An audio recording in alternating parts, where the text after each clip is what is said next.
సరిహద్దు ప్రాంతాల్లో భారత ప్రభుత్వం హై అలర్ట్ ప్రకటించింది. పాక్ సైనిక చర్యలను ఎదుర్కొనేందుకు అధికారులు అన్ని రకాల చర్యలు చేపట్టారు.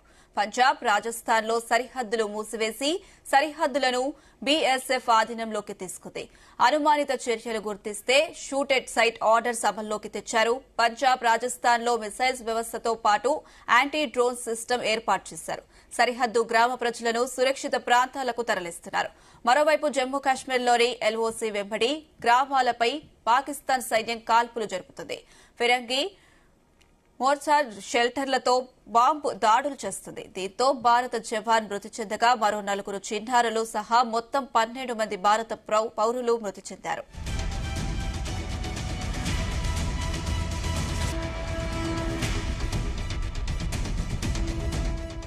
రైట్, ఇదే అంశానికి సంబంధించి మరిన్ని అప్డేట్స్ మా చీఫ్ న్యూస్ కోఆర్డినేటర్ రాధాకృష్ణ అందిస్తారు. రాధాకృష్ణ. Good afternoon Anitha. భారత్, పాకిస్తాన్ ప్రస్తుతం 2 దేశాల మధ్య తీవ్ర ఉద్రిక్త పరిస్థితులు నెలకొంటున్నాయి. సో ఆపరేషన్ సింధు తర్వాత భారత గవర్నమెంట్ పూర్తి స్థాయిలో భారత ప్రభుత్వం హై అలర్ట్ అయిందని చెప్పొచ్చు. ముఖ్యంగా మొత్తం దేశం మొత్తంగా కూడా హై అలర్ట్ ప్రకటించింది. దీంతో పాటుగా పాకిస్తాన్ సరిహద్దు ప్రాంతాల్లో ప్రత్యేక దృష్టి పెట్టింది. ఎందుకంటే పాకిస్తాన్ నుంచి ఇటీవల కాలంలో వరుసగా వారం 10 రోజులుగా కాల్పులకు తెగపడుతున్నారు.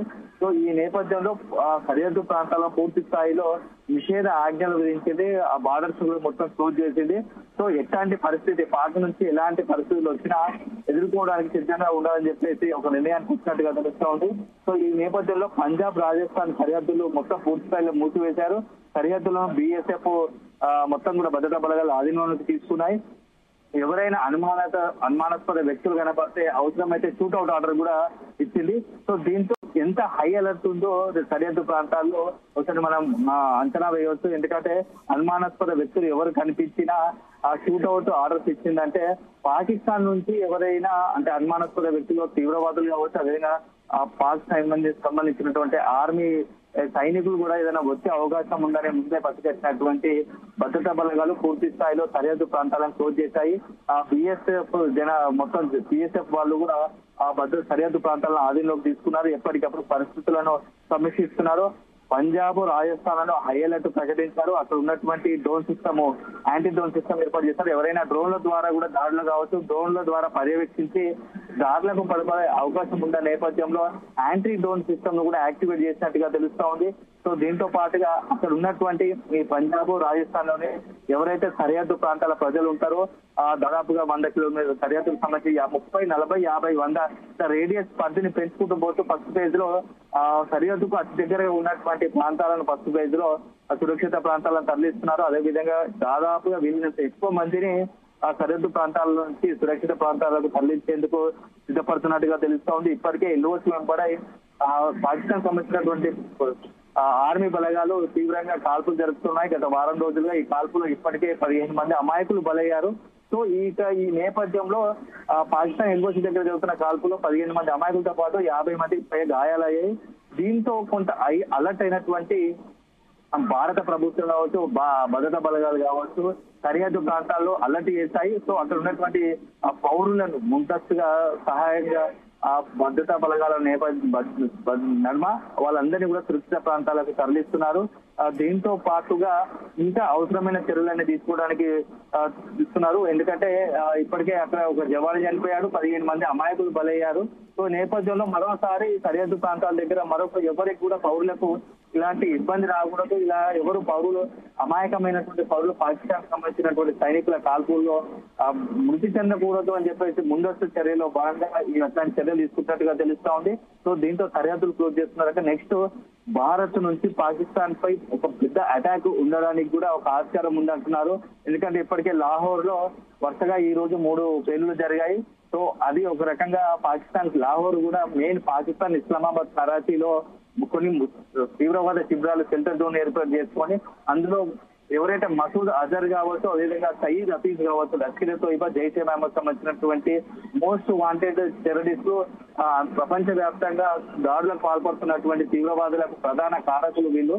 సో వీళ్ళని తలదాచుకుని ఉండే అవకాశం ఉంది. కాబట్టి ఈసారి వాళ్ళ టార్గెట్ గానే ఈ దాడులు ఉండబోవచ్చు అని తెలుస్తుంది. దాంట్లోనే ఈ యొక్క ఆపరేషన్ సింధూర్ కంటిన్యూ అవుతుంది. వాళ్ళని ఏరివేసేదాకా ఎవరైతే తీవ్రవాదాన్ని రెచ్చగొట్టి తీవ్రవాదాన్ని పెంచి పోషిస్తూ అమాయకులైనటువంటి ప్రజలను తీవ్రవాద రొంపులోకి లాగుతున్నారో వాళ్ళ టార్గెట్ గానే ఈసారి దాడులు ఉండబోతున్నాయి.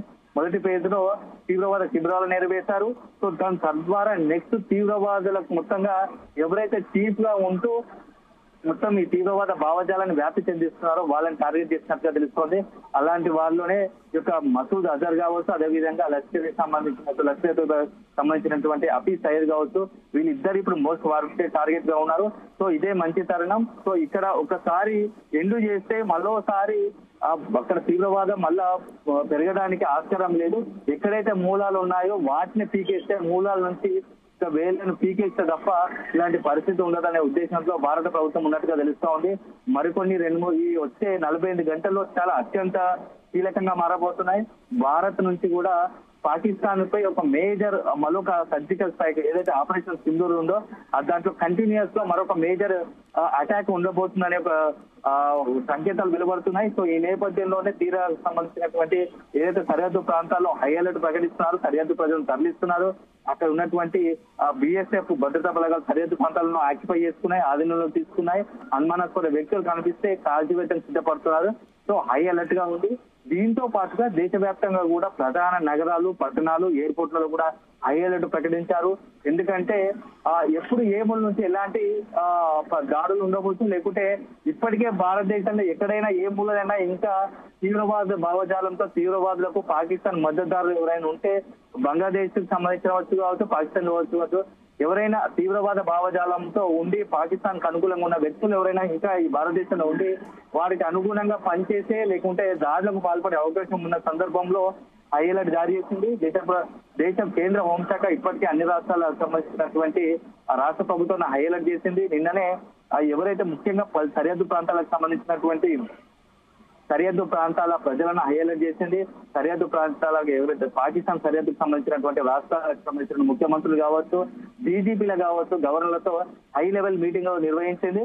సో అలర్ట్ గా ఉండాలి. కేంద్రం ఎప్పటికప్పుడు మానిటరింగ్ చేస్తుంది. మీరు కూడా తగు జాగ్రత్తలు తీసుకోవాల్సిందే. అప్రమత్తంగా ఉంటే చాలా తీవ్రంగా ఇబ్బందులు. ఎందుకంటే మనం ఎప్పటికప్పుడు అప్రమత్తంగా ఉంటూ ప్రజలను కూడా అవేర్నెస్ చేయాలి. లేదంటే ఏదైనా చిన్న పొరపాటు జరిగినా దాని మూల్యం భారీగా ఉండబోతుంది. కాబట్టి ఇది చాలా సెన్సిటివ్ ఇష్యూ, చాలా సున్నితమైన, ఇప్పుడు చాలా ఏంటంటే సెన్సిటివ్ గా నడుస్తుంది. ప్రస్తుత వాతావరణం చాలా సున్నితంగా ఉంది. సో అన్ని దృష్టిలో పెట్టుకుని అలర్ట్ గా ఉండాలి. మంచి చర్యలు తీసుకోవాల్సిన భద్రతా పరంగా ఏ మరపాటు ఉన్నా దాని తీవ్రత చాలా తీవ్రంగా ఉంటుంది. సో పరిస్థితుల్లో అట్లాంటి అవకాశాలు ఇవ్వకుండా ఎప్పటికప్పుడు అలర్ట్ గా ఉంటూ దానికి సంబంధించినటువంటి రాష్ట్రంలో ఉన్నటువంటి మినిట్ టు మినిట్ ఇన్ఫర్మేషన్ భద్రత విషయంలో కేంద్ర హోంశాఖకు ఇవ్వాల్సిన సమాచారం ఇవ్వాల్సిందిగా ఇప్పటికే ఆదేశించింది. దీంతో పాటుగా ప్రధాన పట్టణాలైనటువంటి హైదరాబాద్ కావచ్చు, విశాఖ కావచ్చు, అదే విధంగా మహారాష్ట్ర పూణే, ముంబై ఇలాంటి నగరాల్లో, బెంగళూరు లాంటి సంబంధించినటువంటి మెయిన్ మెట్రోపాలిటన్ సిటీస్ లో కావచ్చు, ఇవన్నిటి కూడా హైలైట్ చేసేది. జనాభా ఎక్కువ ఉండి మొత్తంగా దేశవ్యాప్తంగా ఎక్కువ అభివృద్ధి చెందిన దేశాలు అభివృద్ధి చెందిన రాష్ట్రాలు, ప్రాంతాలు ఉన్నాయి. వాటి హై ఫోకస్ చేసినట్టుగా తెలుస్తోంది. ఎయిర్పోర్ట్ల వద్ద, ప్రధాన రైల్వే స్టేషన్ల వద్ద కూడా జనం ఎక్కువ ఉండే చోట కూడా అలర్ట్ గా ఉండాల్సిందిగా అది కేంద్ర హోంశాఖ ఇప్పటికే రాష్ట్రాలకు గైడ్ లైన్ విడుదల చేసింది. సో చాలా అత్యంత కీలకమైన సమయము. రాబోయే 24 నుంచి 48 గంటలు అత్యంత కీలకంగా మారబోతున్నాయి అనే సందేహాలు వ్యక్తం అవుతున్నాయి. సో ఎట్లాంటి పరిస్థితి వచ్చినా భారత ఆర్మీ ఎదుర్కోవడానికి సిద్ధంగా ఉంది, కేంద్ర ప్రభుత్వంగా సిద్ధంగా ఉంది. కానీ అదే సందర్భంలో ఇక్కడ ఉన్నటువంటి ఆయా రాష్ట్రాలకు సంబంధించిన దేశవ్యాప్తంగా ప్రజలకు కూడా మద్దతు ఎంతో అవసరము.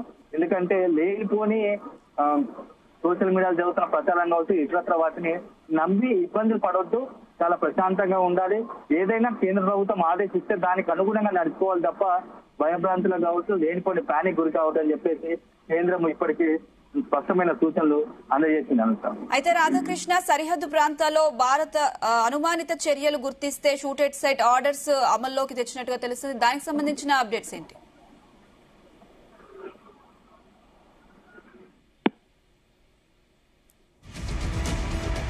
Right, thank you Radhakrishna.